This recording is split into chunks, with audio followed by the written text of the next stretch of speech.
Voici un résumé approfondi et détaillé du petit journal de Sainte Faustine Kowalska, structuré pour explorer la profondeur de sa mission et de ses expériences mystiques. Introduction au petit journal de Sœur Faustine. Le petit journal de Sœur Faustine, intitulé « La miséricorde divine dans mon âme », est l'un des textes spirituels les plus influents du XXe siècle. Rédigé entre 1934 et 1938 à la demande expresse de Jésus et de ses directeurs spirituels, ce journal retrace le parcours mystique d'une humble religieuse polonaise, Helena Kowalska, devenue Sœur Marie-Faustine du Très-Saint-Sacrement. Ce document n'est pas seulement une autobiographie spirituelle, c'est le canal par lequel Jésus a transmis au monde son message de miséricorde pour les temps modernes. L'appel et l'entrée en religion. Dès l'âge de 7 ans, Helena ressent l'appel de Dieu à une vie plus parfaite, bien qu'elle n'ait pas d'abord les moyens de le comprendre pleinement. À 18 ans, malgré le refus catégorique de ses parents, elle cherche à entrer au couvent. Le tournant décisif survient lors d'un bal à P.O.O.D. Alors qu'elle danse, elle voit Jésus supplicié, couvert de plaies, qui lui demande « Jusqu'à quand vais-je te supporter et jusqu'à quand vas-tu me décevoir ?» Bouleversée, elle s'enfuit à l'église et entend l'ordre de partir immédiatement pour Varsovie. Après avoir été refusée par plusieurs maisons, elle est finalement admise à la congrégation des Sœurs de Notre-Dame de la Miséricorde le 1er août 1925. Deuxième, la vie au noviciat et les épreuves spirituelles. La vie religieuse de Faustine est marquée par une alternance de consolation immense et de souffrance profonde. Pendant son noviciat, elle traverse une nuit obscure de l'âme, une période de 6 mois où elle se sent rejetée par Dieu et en proie au désespoir. Elle décrit cette douleur comme étant semblable au tourment de l'enfer 8. C'est dans ce dénuement total qu'elle apprend la valeur de l'obéissance et de la confiance absolue. Elle reçoit également des visions du purgatoire, où son ange gardien la conduit. Elle y voit des âmes souffrant de la nostalgie de Dieu et comprend que les prières des vivants sont essentielles à leur soulagement. Troisième, les 5 formes de la dévotion à la miséricorde divine. Le cœur du petit journal réside dans les demandes spécifiques que Jésus adresse à Sœur Faustine pour instaurer le culte de sa miséricorde. 1. L'image de Jésus miséricordieux.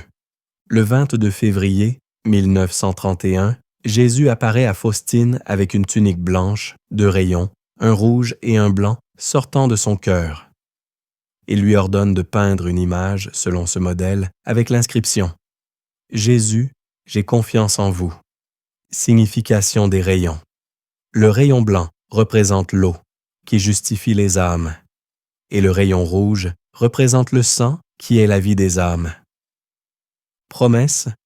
Jésus promet que l'âme qui vénérera cette image ne périra pas et remportera la victoire sur ses ennemis. Deuxième, la fête de la miséricorde. Jésus demande l'institution officielle de la fête de la miséricorde le 1er dimanche après Pâques, dimanche de Quasimodo.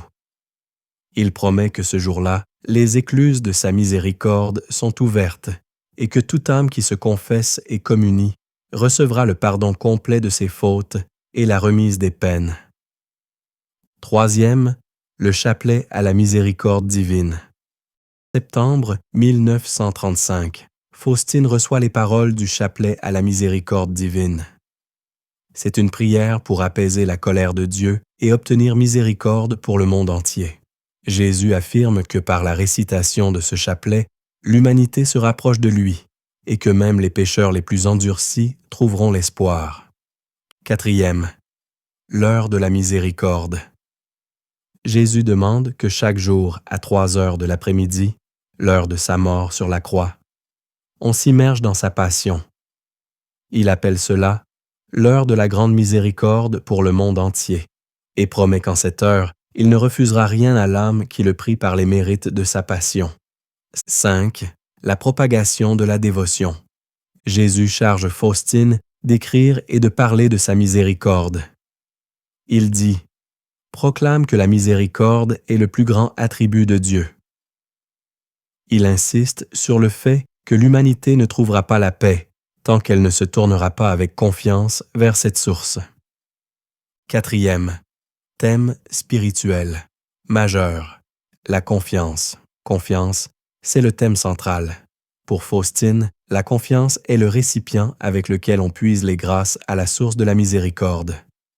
Plus une âme a confiance, plus elle reçoit. L'obéissance. Faustine souligne sans cesse que l'obéissance à ses supérieurs et à ses confesseurs est la garantie qu'elle ne s'égare pas dans l'illusion. Jésus lui dit « Préférez son obéissance à ses mortifications ». La souffrance rédemptrice, Faustine offre ses maladies, notamment la tuberculose, et ses tourments intérieurs pour le salut des pécheurs. Elle se voit comme une hostie vivante s'offrant en sacrifice pour le monde. L'humilité. Elle se considère comme la plus petite créature, une pauvre créature, et c'est précisément dans cette petitesse que la puissance de Dieu se manifeste le mieux. V. Les relations avec les directeurs spirituels. Le journal souligne l'importance cruciale des guides spirituels. L'abbé Michel Sopoćko à Vilnius et le père Andras à Cracovie jouent des rôles essentiels pour aider Faustine à discerner la voix de Dieu et à réaliser les demandes de Jésus, comme la peinture de l'image et la rédaction du journal. 6. Vision de l'au-delà et prophétie. Le texte contient des descriptions frappantes des réalités invisibles. Le jugement. Faustine décrit avoir comparu devant le Seigneur et avoir vu l'état de son âme avec le regard de Dieu. La protection de la patrie. Elle prie intensément pour la Pologne, recevant parfois des visions de châtiments imminents, comme celui de Sodome, qui sont évités grâce à la prière et au sacrifice. La Sainte Vierge. Marie apparaît fréquemment pour encourager Faustine, l'instruire sur la vie intérieure et lui rappeler qu'elle est la mère de la miséricorde. Conclusion. La mission finale. Le journal s'achève sur une note de préparation à la rencontre finale avec Dieu. Sœur Faustine meurt le 5 octobre 1938 à l'âge de 33 ans, consciente d'avoir accompli sa mission. Son message, consigné dans ces pages, reste un appel vibrant à ne jamais douter de la bonté divine. Ma miséricorde est plus grande que tes péchés et ceux du monde entier.